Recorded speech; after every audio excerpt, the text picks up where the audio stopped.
Hey, what's up guys, it's AndreOth here, bringing you guys another video. And in this video I'm going to be showing you guys how I made a Jaden Smith type beat. Let's get into it. So this is going to be inspired by one of Jaden's more harder, more aggressive kind of beats, kind of like Beautiful Disruption from his latest album Iris. So basically we started this beat off with a sparkling necklace preset in Alchemy. I just played this very simple, straightforward chord progression. It's very simple and very straight to the point, and that's the kind of beat I was going for. But anyways, the chord progression has ended up sounding like this.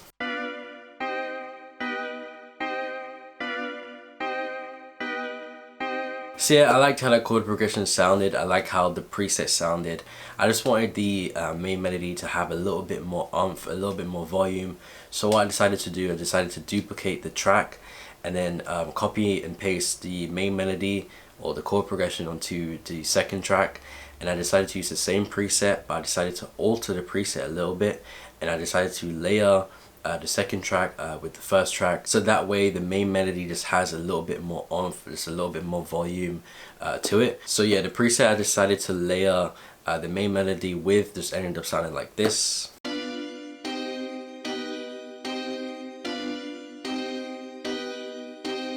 And everything together should sound like this.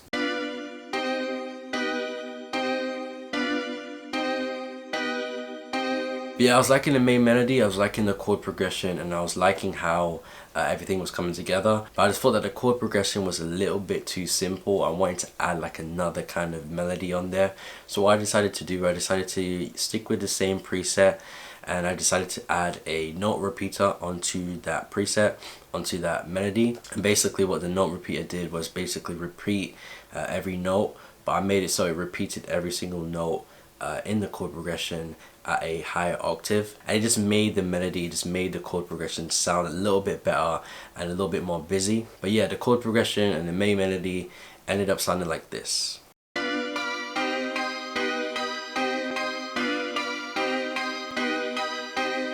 Then after that, I was pretty much finished with the melody, I was finished with all the chord progressions and stuff like that.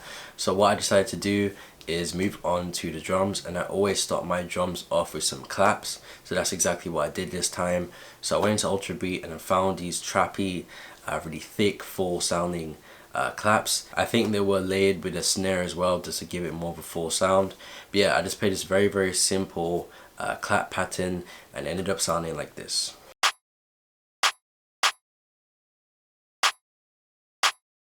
And then when you hear that with everything else, it should sound like this.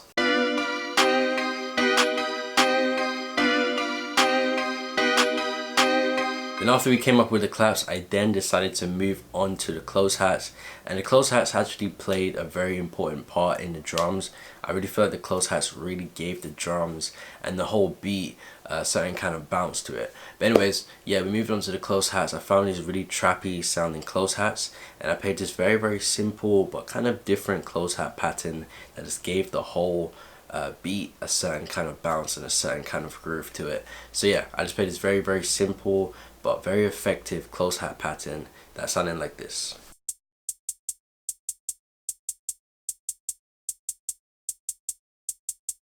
And then when you hear that played with the rest of the beat, everything should sound like this.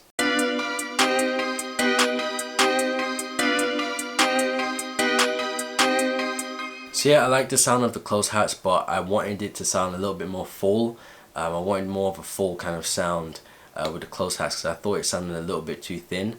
So what I decided to do is I decided to duplicate the track that the close hats were on, and then copy and paste the exact close hat pattern that I used originally onto that new track.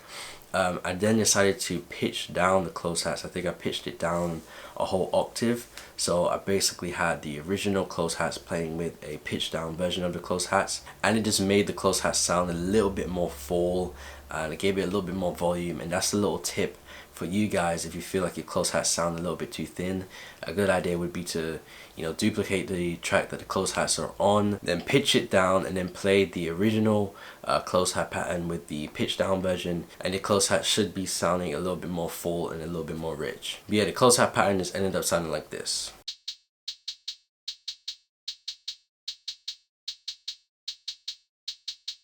And everything together should sound like this.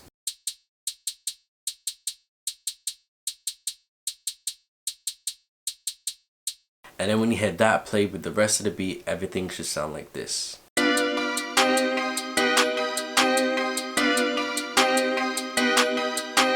So after I was finished with all of the close hats and stuff, I then decided to move on to the kicks. So I found these kicks that are really punchy, really hard hitting. I wanted it to be a little bit more power behind the kicks though, so I decided to add some overdrive to my kicks, which is normally what I do when I need my kicks to have a little bit more drive to it. But yeah, I decided to add that to the kicks, and I just came up with this very simple kick pattern that went really well with the close hats and also went really well with just the rest of the drums in general. And yeah, the kick pattern ended up sounding like this.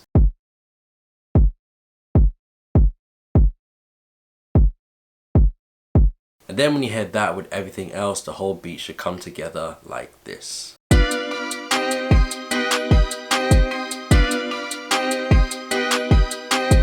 So after that, I just wanted to add some 808s, and I really wanted like a really kind of hard hitting, kind of distorted sounding 808, because I thought that'd go perfectly with this kind of beat. And I know that's what Jaden likes to use in some of his more aggressive songs. But yeah, I just found this 808 that I really liked. And yeah, I just played this very simple 808 pattern. I'm pretty sure it was in sync with the kicks, so whenever the kicks would hit, those 808s would hit as well, and it just made the 808s just hit even more. But yeah, I just played this very simple 808 bass line that went perfectly with the main melody and also went perfectly with the drums. So yeah, it just ended up sounding like this.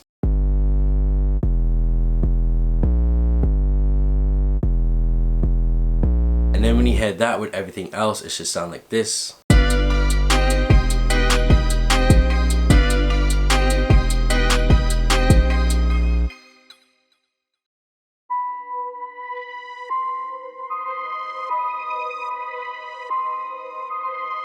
And everything together should sound like this.